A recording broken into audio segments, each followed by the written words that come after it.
Hi guys, my name is John Barker. This is the Skull and Mortar Kitchen, and today we're gonna take it back to my roots down in Texas, and we're gonna make a smoked chorizo with black beans. Let's get it.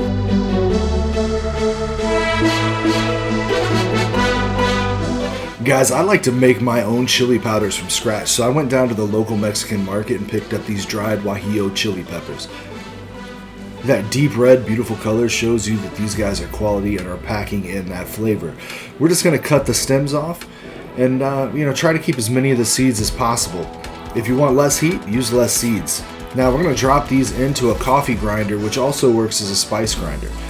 We're going to start it on up, lock that cap down, push the button, and looks like it's not going to work correctly because I'm using whole dried peppers.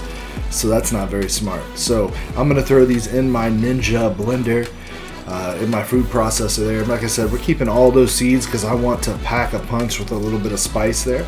Gingerly press down, give my fingers a little workout, keep those phalanges working, you know what I mean? Got to keep your mom happy. And now we're going to start it up. We're going to run it on high, and we're just going to let it get wild. We're going to break these down as much as possible. And then I'm just going to wipe these seeds on the floor because I enjoy sweeping.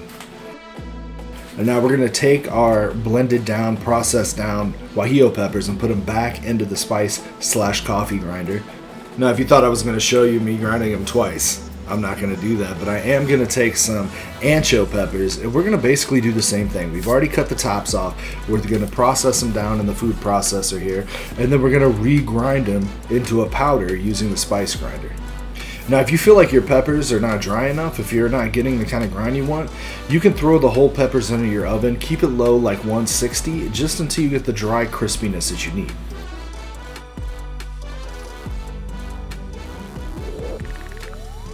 And finally now, we're going to grab some adobo chili peppers, and we're gonna, no, these are not adobo chili peppers, these are chili de arboles. I'm probably mispronouncing it. This seems like a big thing, and it is a lot of work, but it does pay off. So go ahead and try it out. If you don't want to try it out, just order the pre-powdered crap. It doesn't really matter, I guess, but it's just the freshness. The flavors are going to be more intense. It's going to be richer. It's going to be deeper. So whenever possible, the freshest spices you can use are going to be the best spices you can use. Now guys, let's just do a rundown of our ingredients. All right, we got about 1.5 pounds of ground pork. All right, I fresh ground this out of pork shoulder. We got 1/4 cup of the guajillo chili powder we made, 2 tablespoons of the ancho chili powder, 2 tablespoons of canola oil, 1/4 cup of balsamic vinegar. You can use any kind of vinegar you like. That's what I'm using. Apple cider is another great option. We got 1 tablespoon of Mexican oregano, 1/2 tablespoon of garlic powder, 1/2 tablespoon of onion powder, 1.5 tablespoons of ground cumin, 1 large bay leaf that we grounded up. All right, we got an 1/8 teaspoon clove spice powder. Okay, if you don't have that, use some common sense, guys. All right. We also have our chili de arboles, our bowl powder, and we're using 4 tablespoons of that skull and mortar rub. Now some of these are already mixed together. It doesn't matter because they're all going to the same place. And much like your sister on prom night, we're going all in, my friends. We are going to dump all of our ingredients into the bowl here.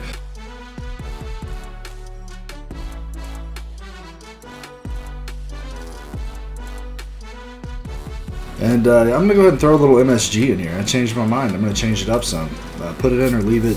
I don't need it in the comments. There's nothing to prove that there's anything wrong with it. But it is time to get our hands dirty. Get in there, guys. Just fold it over, mix it up. Make sure that your spices are as evenly distributed as possible. Now, when you get to the cooking process, it's going to be a little bit easier, but do the best you can here. As you can see, like, it's getting a dark, rich color because there are a lot of spices in here. Plus, that balsamic vinegar is going to also, help get those colors darker and richer. Now there's 2 things that are important about both barbecue and Latin flavored cooking is it's layering flavors and just packing as much punch as you can into each bite. So we're going to take some red bell pepper because we want some sweet to counteract some of that spice, right? We want to create depth of flavor. I like to cut mine like this because for the most part I miss the rinds and I can just throw that crap out to the side. And then we're just going to rough chop, so it doesn't have to be rocket science here. You don't have to do anything special. It doesn't have to be uniform unless you just want it to be. Now next, I'm going to use an orange bell pepper. Again, I want some different colors in there. I just want it, when you see it, like I just really want it to pop. You know what I mean? I want it to look awesome as hell. You can use all of one pepper. You can use none. It's your recipe. Cook it how you like it, but that's how I like it. I like some different sweet pepper flavors. I like the colors. I just want it to be a full audio. Wait, no audio. Hopefully there's no sound. There might be later because there's beans, but I want a full visual experience along with the taste. And for our final sweet pepper, we're going to use a yellow bell. Gosh, son of a bitch. We're going to use a yellow bell pepper. And finally, I want to put a little more spice, but I want a fresh kind of crisp bite to it. So we're also going to chop up some jalapeno, and we're going to throw that MF jalapeno in there as well. We're going to go ahead and grab a yellow onion. Now the cool thing about the yellow onion here is it's going to have a little bit of sweetness to it, which is going to really help with the vegetables kind of just melding. It's going to put off a nice flavor that's going to spread throughout the whole dish, but it's also going to create another little bit of bite to it. So we've got spicy, we've got a little bit of sweet, we've got a little bit of crisp, we've got a little bit of bite. We're layering flavors, all right? Now, just because it's barbecue doesn't mean you have to rely on the same old, same old. It doesn't have to just be loaded with sugar, loaded with tomato, loaded with vinegar. Put a lot of different flavors in here. Like, it's going to help create a depth and a more holistic experience. You're going to love it. The people that eat it are going to love it. Think outside of the box a little bit. And then we're just going to quickly dice these. A tip is don't cut off the root, because if you cut off the root, the onion is going to bleed heavier, which is what causes your eyes to burn and all that crap. So don't do that. Cut it similar to how I'm cutting it. Gordon Ramsay has videos on it, so I'm not really going to mess with all that at this point, but it's really easy to dice, as you can see. And again, we're just rough dicing. It doesn't have to be perfect here. It's just going into the pot of beef. Now guys, we want to add some fresh to it. We want to get the fresh, clean flavors into this as well. Again, we're going to continue to layer these flavors, like a Ric Flair? No, a flavor. We're going to continue to layer the flavors by chopping up cilantro. Alright, this cilantro is going to go right into the pot with the meat and everything else. It's going to create, again, a fresh layer to the flavoring. Rough chop, it's not science here. Alright guys, now we're going to brown up that meat. I'm using a cast iron. I oiled it pretty heavy because I want it to fry. We're going to plop the meat down in here. Psych, it's not coming out. I'm going to reach in here and scoop that meat in there. It's a solid brick right now because we have put a bunch of stuff in here that's going to hold it together. I'm just going to break it up. Probably be better to use a spatula, but I'm just going to use this metal spoon because I like making everything a little harder than it has to be. Now you can adjust the temperature. It doesn't really matter. We're just browning the meat. Now guys, I didn't forget about these vegetables. We're going to put these vegetables in here, and they are looking pristine. Look at all that color, the freshness. It's going to be fresh AF, my friend. Dope, if you will. Alright, so we're going to dump two 16-ounce cans of beans with no bean juice. We've drained it all off, and then we're going to dump two with the bean juice. All right, we don't want it to be mushy, but we want some of that moisture in there. Who wants to soak beans for however long that even takes? And we're just going to mix it in. Now I probably should have used a bigger pot for this. That would have been smart, but again, despite being a professional, I prefer to look as unprofessional and amateurish as possible, as much as possible. It's one of those do as I do and not as I say kind of scenarios, you know what I mean? And there we go, veggies in, boys. Oh yeah, this pan is overflowing. I definitely made a critical mistake here, but I'm gonna roll with it, man. I am not one to change course.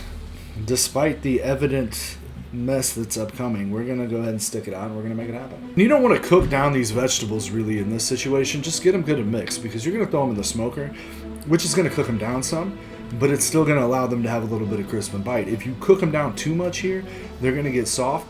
Maybe that's how you like it, and if so, go ahead and do that. But again, I want the different texture in there with the flavors, and I want the flavor to snap when I bite into it. The more you cook it down, the more you kind of spread the flavor out throughout the dish. That might be what you're looking for. The less you cook it down, the more it's going to be in the bite. It's going to be like a pop and explosion of flavor in that bite, and that's what I'm looking for. Now guys, we got one final ingredient. We're going to take a few cloves of garlic. Garlic as much or as little as you like. I'm going to throw about probably 5 of these guys in here. And I'm just going to press it right through my presser. Smash it, dice it, do it however you want. I'm just gonna press it.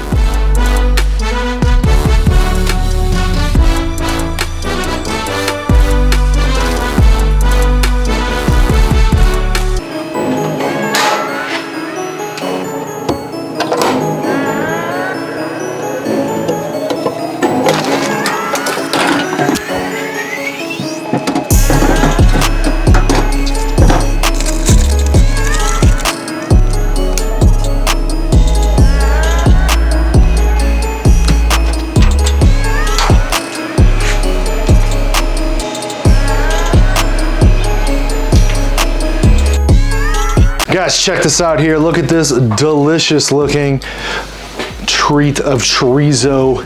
It's a cacophony of wonders. Now we're just gonna turn this over because we wanna mix some of those nicely smoked kind of fried bits back into the meal there so we get that texture throughout. Look at it. Okay, you can smell the wonderful spices, the flavors, the peppers. You can just, this is gonna be good stuff, guys. I'm just saying right now, I'm gonna sneak that little bite right there. Spoiler alert, it's good as hell. All right, guys, now we are almost done, but we are not quite done yet. Why? Because we have to class this sumbitch up. You didn't think I was just gonna leave you guys hanging. You know how we do it here at Skull and Mortar. We keep our stuff classy than a sumbitch, wavy, as some people might say. So what we're gonna do here is we're just gonna cut, we're just gonna do like a quick chop on some cabbage here. Right, and this is just a straight up green cabbage. It's nothing special, right? I'm gonna almost cut my finger off because I'm busy trying to show you the wonders of this cabbage. Right, we're gonna tuck a little bit of this cabbage here, put as much or as little as you like. I'm gonna run mine just like that, boom. Kind of cradle that in there. Okay, looking good, right? I'm gonna take some Cotija cheese. You can get this at pretty much any Mexican grocery, right? We're just gonna pop that right there. We're gonna crumble it right on our plate. Look at that. Come on, Cotija is amazing, dude. You guys gotta have it in your Hispanic dishes, right? You cannot have a Latin dish, a Latin themed dish, and use anything other than Cotija cheese. Don't be lazy, all right? Get some. Now, we're also gonna step up our game here. I got this fancy ass spoon with a canoe on it. Come on, guys, I'm stepping up my culinary game in 2022. All right, we're gonna get us some creme fraiche and we're gonna drop that right there. Look at that. Is that French? Yes, it is. It is not a traditional Latin thing, but you know what? Sometimes we get French, we get a little crazy, right? And then the one last thing that we got to have, we're gonna do two things here, right? The first thing is we're gonna cut a big ass piece of lime and then we're gonna cut it again. Quite a few times actually. That's only one thing. I just wanted to make it sound like two because I'd already said two. Okay, look at this. Boom, guys, that is it. Our meal is ready to rock. That's not done. Guys, there's only one thing left to do, and you know what that is. It's time to taste it. Let's get some lime on that mug. Let's go wild with the lime, dude. Let's just, oh God, not that wild. Look at that. Get that juice in there. Guys, I'm just gonna use a spoon. Let's mix this all in together. Come on. Get our flavors in there. Make it a goddamn mess. Look at that. Yes. Sloppy as hell. You guys ready?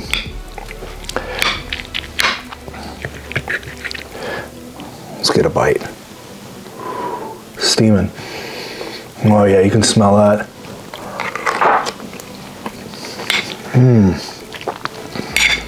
Guys, hell yes. Let me tell you, you can taste all those seasonings, and we ground them fresh, so they are so potent and good. Grinding your own spices whenever possible is next level, right? We have the texture that the cabbage puts in here. We have the beans, man. We have the pop of the sweet peppers. We have that delicious creme fraiche, that amazing Cotija cheese, guys, and it's fresh. Yes, man, this is a perfect meal, especially like on a cold day or if you're going camping. I mean, again, it's basically like Mexican chili, only it's like maybe better. Guys, step it up. This is literally such an easy way to make all your friends think that you are a baller in the kitchen, right? So if you learned anything today, if you like this video, hit like, throw a comment below, let me know what you want to see. I don't know, troll me, whatever, just leave a comment below. Hit dislike if you want to. I don't really care. It's all the same. But make sure you head to skullandmortar.com. Check out our rubs, our seasonings. We're going to have all kinds of new stuff coming soon. And also check the description below for the Resurrect the Dead t-shirt link. Get your t-shirts there. Skullandmortar.com. Get those seasonings. Get those sauces. I got some bills to pay. Yeah. So help me out, dude. Light bills due every month. Love you guys for real, though. Seriously, check me out on Instagram. It's good to be back. It's good to be cooking.